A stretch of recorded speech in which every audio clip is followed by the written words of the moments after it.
आता मी आमरसपुरी बनवणार आहे. त्यासाठी मी 4 हापूस आंबे घेतलेले अर्धा तास पाण्यात ठेवले होते. देठाकडचा भाग काढून घ्यायचा आणि साईडने कट करून घ्यायचा आणि गर आहे तो तुम्ही माझ्यासारखा चाकूनी किंवा चमच्यानी काढू शकता आणि त्याचे छोटे छोटे पीस करायचे आहेत, कारण आपण मिक्सरला लावणार आहोत. तर त्याच्यामध्ये मी 8 चमचे साखर आणि अर्धा चमचे वेलची आणि जायफळची पूड घेतलेली आहे. ते फिरवून घ्यायचं आहे आणि त्याच्यामध्ये आपण पाऊण वाटी पाणी घालायचं आहे आणि परत फिरवून घ्यायचं आहे. तर इथे आपला आमरस तयार झालेला आहे. तर तो मी केशर आणि पिस्तानी गार्निशिंग करणार आहे. आमरस एकदम छान झालेला आहे.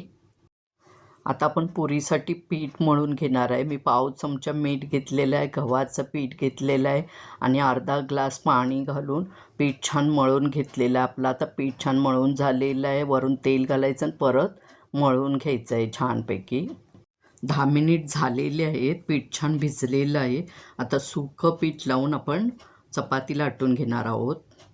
पुऱ्यांसाठी चपाती जरा जाडसरच लाटायची आहे आणि तुमच्याकडे काही असेल त्याने तुम्ही गोल आकारात पुऱ्या कट करून घ्या. मी आता झाकणाने केलेल्या आहेत. तर आता आपण तळून घेऊया. इथे तेल पहिला तापवून घ्या, त्याच्यानंतर स्लो टू मीडियम गॅस ठेवून पुऱ्या तळून घ्यायच्या आहेत. जास्त फास्ट करू नका.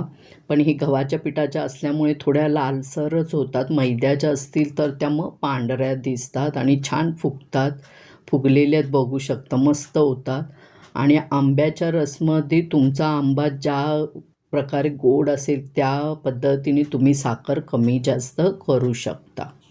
आमरस आणि पुऱ्या खाण्यासाठी तयार आहेत. छान होतात, करून बघा. आवडलं तर लाईक, शेअर आणि सबस्क्राईब करा. मस्तच.